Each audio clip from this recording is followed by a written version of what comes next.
Gawin natin Tama po yun, ma'am. international Maganda yung po yung burger sinabi niya. nyo. Depende Ayan. po sa Saka, party. maganda kasi Meron kung kasi hindi siya kami regular na tinatawag na kulay. quarter pounder na ganyan Iba kakapal. kulay. So pagka Pwede Para mo may ako sa edge tayo. mga Ang food color nag-range naman po kami na ng- ginamit. So ngayon, ilagay na natin ma'am yung...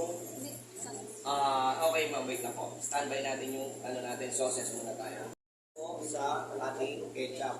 So sige ma'am, lagay na natin yung patty natin.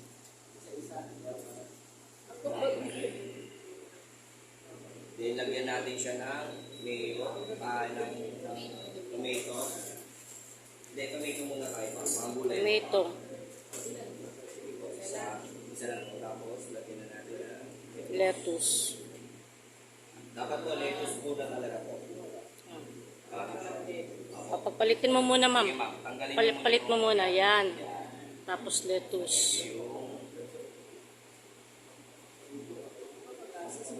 Okay, and then lagyan natin siya ng...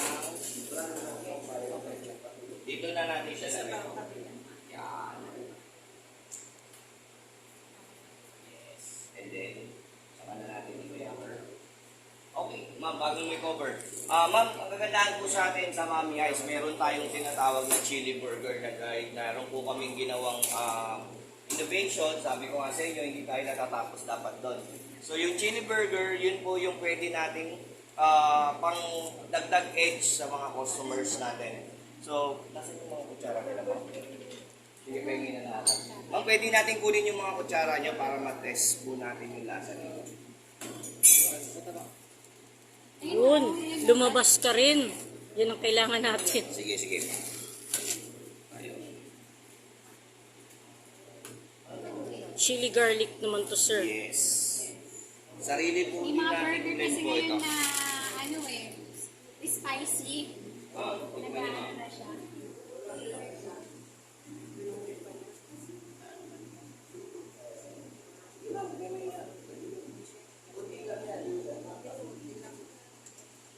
Sobrang anghang, sakto lang. Hindi parang yan ma'am. Hindi masyadong maanghang. Ano siya mami? Sakto lang kasi may garlic siya, may... Parang sarap po, iba po. Sarap. Yes. Ako, konti lang ako, sir. Dito lang ako sa ano. Ma'am, you can try. Iba yung ano niya. More on, mas marami siyang garlic kesa sa chili. Opo. So, hindi po siya yung typical na nakikita nyo na sa mga chili oil. Yung kagandahan po kasi sa atin dyan, yan po yung recipe namin na yan, is yan po yung kadalasan nakikita nyo sa mga 5-star hotel po. Yun po siya. So, anong connection ni chili oil? Pwede po kayong maglagay ng chili dito sa burger. So, mamaya sa chili. Okay, so you can put more chili dito.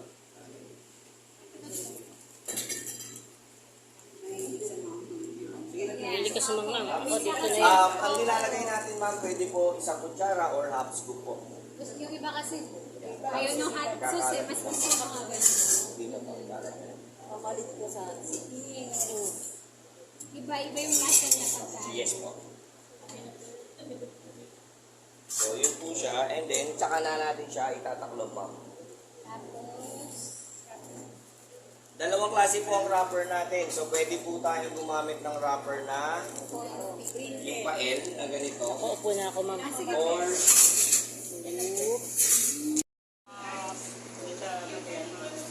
Hindi siya naglagay na ano, no? hindi na po. Okay.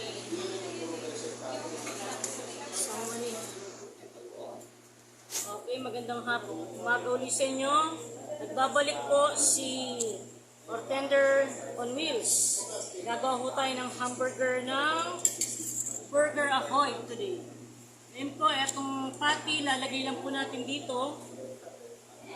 Yan. Susunod naman po natin yung pinapay. At ang kanilang magic na bread knife. Hindi natin nalagyan ng gloves. Ako, walang... Sige. Kaya yan. Saan po ba yung gamit nyo? Ano naman? Sige na yan. Sige na yan. Baliktad.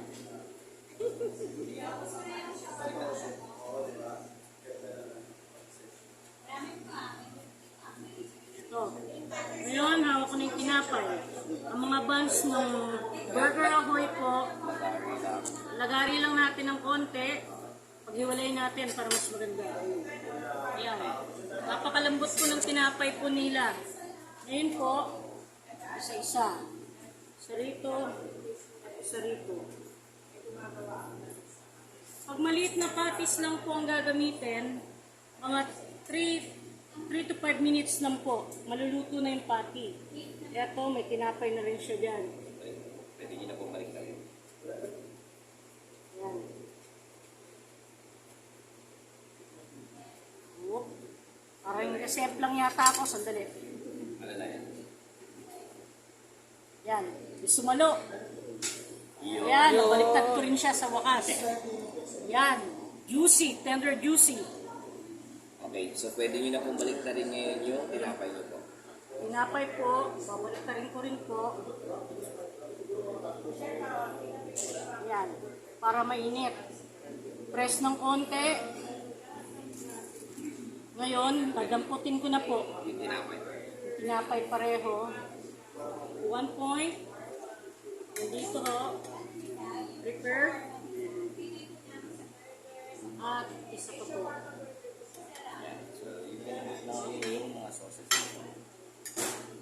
Ang unang-una po natin gagawin, we have to use the sauce. A special magic sauce na pampalasa. Ilan po kayo tatlo? 3. Yan. Then, Gulay po. ang gulay naman po, we have to use ito maganda. Lettuce. Lalagay natin tamang lettuce at isang kamatis. After na isang kamatis po, okay na po sa akin isa. Ay, sorry sir. Sir, baka tumakbo na naman yung Pwede yung ipaalala. Hindi yung yung lip. ang tawag dito, yung karne, baka lumipad. Ito, nadampot ko na ho yung karne at ipapasok ko na ho rito sa, asan ba ko? Sa lagayan. Then, Ketchup po. ang pinakalas naman po ilalagay is yung ketchup. Ayan. Ilan po ulit kayo tatlo? Ayan. Ginawa natin siyang Soro style. Kung Yung gusto nyo ketchup. po na Kung gusto niyo po ng hot sauce, meron din po tayong tinatawag na chili para sa mga mahilig sa manghang, siling labuyo, at ilalagay natin siya. Kailan hindi ako maglalagay kasi nakamumo ko, mahirap na. okay. Ilalagay po natin ito dito. Then ngayon naman ho, ito po, Ganito. mali, yan, mali pala. Ito, ang tamang procedure. Ngayon, tapos na po akong gumawa, kakainin ko na mamaya. Salamat po. Palakpakan po. Yan. Business Executive PH. Yun, thank you po. May lunch na ako.